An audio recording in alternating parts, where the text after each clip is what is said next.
see that you just said, I got to talk to you guys? It was more the defensive stuff. It was when we talked about our first quarter defense, there were a few things that we really wanted to be sharp on, and I just didn't think that we were real sharp. We had a cutter that we didn't cover the cutter the way that we wanted to. We had another situation that we didn't cover. There were coverage type things, they were scheme type things that just didn't look quite sharp, and it wouldn't have mattered if they scored or not. We wanted to start out playing a certain way.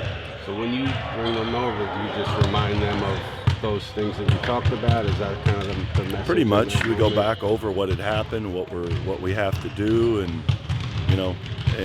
and go back. Our execution needs to be really sharp in those things when you're playing a team. Obviously, every team in the NBA, but you play Miami, and what they're running and how they score the ball and how efficient they are, we've got to be really sharp. And you guys then go, I think it was 8 straight points unanswered. Do you attribute that to what you say to them, or do you how do you? Not so much. I mean, it's we use the timeouts when we think we need the timeouts for different things, and that was one of them that we felt like we needed to do. Obviously, you'd like to save them as long as you can, but when you see the flow of the game, it's easier just to have a quick reminder. You can't wait maybe till that first mandatory. Moving forward, how does the winning a close game like that impact the guy's psyche? I think it helps a lot. I think the easiest way to learn and to grow and to develop is when you're winning. It's difficult when you have to learn all your lessons and you're not finding any reward, for your efforts. And we had a great effort. It was a hard-fought win against a good team, so I think that helps us. I think more so from the confidence standpoint of let's play more possessions, the way we played these. So we had, a better number, as we talked about, at a consistent level of execution. How does Kevin build on his performance? Well, I hope he looks at it. He's been doing a lot of work. I mean, he's putting a lot of work in.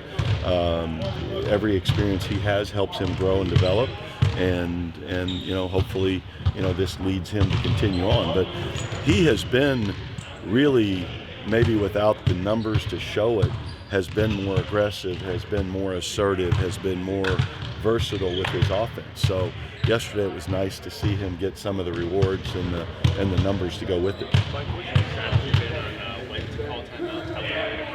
It seems like you're pretty aggressive in trying to stave off runs, and maybe if you don't like to start to a game. Well, I think a lot of it just depends on what our focus areas are for that particular game and if we're executing them or not. And sometimes the score can be balanced and stay 6-5, 9-7, and stay in there. But some things like yesterday, we knew the first quarter was going to be a big quarter, and so we were a little more aggressive maybe. Do you balance in your head like calling early or calling you early to get whatever you need into it versus trying to save it later? Really, it's been about how we're playing at that time and what we need at that time. There's no real plan that, hey, we have to save these timeouts. We'd like to save timeouts, but we also, I think, as we know how we need to play, if we're not playing that way, we need to fix it. They're on a 70-win pace. Milwaukee and Giannis is playing incredible basketball. You guys went there last time. It didn't go well. What do you kind of tell your team? What are the keys to making sure it's more competitive this time around? Well, I think first quarter defense is going to be big again. That we try to keep them in check. They come at you so many different ways. There's a reason they're on pace to be a 70-win team. They're playing for a championship. There's no question. They're on that pace, and so we need to be sharp. We need to come in and we need to be really tight with our coverages, and then we need to put both ends together. They're a difficult team to score on. Reggie, is he one of those guys where whether he's making or missing shots will help you offensively with spacing the floor? I think because of what he's doing for us on both ends, I think he's helping all the time.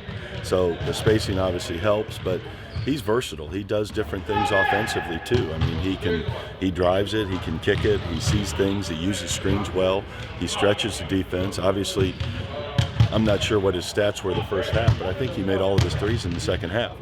So he has the confidence to know I can come out and miss a couple of shots early, come back, and I hit 4 big shots in the second half. So, that's a big thing. And then defensively, we're using him as a stopper type guy. We're putting him on one of the top players, and he likes the challenge. Did you know that coming in? Like, obviously he was hurt, but did you know when he was going to get healthy that you could put him on one of the top scorers because of the way he defended? We felt like he would be one of those guys that you could do that with, and that liked it. He accepted it. He wants that role. So he's made a big impact because he can impact the game a lot of different ways. As RJ continues to grow, what do you take out of yesterday's performance that you like? Just the balance.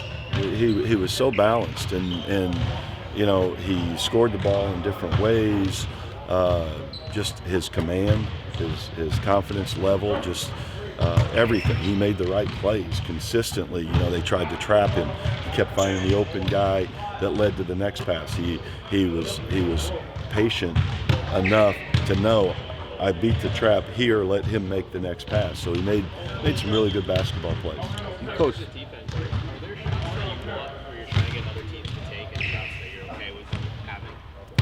Well, in general, we want to contest all of the shots. We want everything to be difficult where it's a challenge for them to get that shot. But, the two areas people are trying to take away the shots at the rim and those open threes. You start with the corners and then you move. So, if we can make sure that we're trying to minimize those and then make sure that those are contested and challenged, then that's where we have to start. You guys have been a lot better at that, I think, over the last couple of years. Is there a reason for that? Is there some kind of schematic tweak? Is there something else? Well, there's been a lot of time put into that area. A lot of our film work is focused in those areas. you've coached young guys, college, G League for a while. RJ is 19, but it seems like his approach, like he doesn't get shaken mentally. Have you seen other young guys like that, or does that stand out to you, what you've seen from him? It stands out. I think he's unique. That's one of his skills. That's because it's things that can be taught and learned with experience, but he walks in as a young guy and he has that. So you have to give him credit, and the people that have worked with him, and how he has developed that at a young age. And did you see that day one from him here? Like, was that just apparent? I think we saw those things in Summer League. Yeah. I think we saw that in Summer League. He was the first one ready to come right back in and wanted to play again the next day. Didn't matter how it went, the day before. And he plays that way, as we say, from one play to the next, from one quarter to the next quarter, from one half to the next half. It's a good thing. It's a good thing. Are you going to have Two more Marcus guys. and Frank? I can't hear you. Are you going to have Marcus and Frank? Marcus will not be with us, and Frank is we're saying probable. Marcus's injury, I don't think so. I think it's still day to day. It's still day to day, and I think he's feeling a little bit better, but it's got to be, he took a pretty good hit there, and so he's been kind of battling this for a while. This isn't the first time he got hit. wait, I think initially you said the neck injury was playing with the shot. If I remember, is that that you're referring to? The way back, well, he got hit, I Clippers think in game the he got Portland game. The Portland game, he shot a three, got knocked backwards. His head hit somebody's knee behind him, and it snapped again. Then he got hit in the Clipper game, different.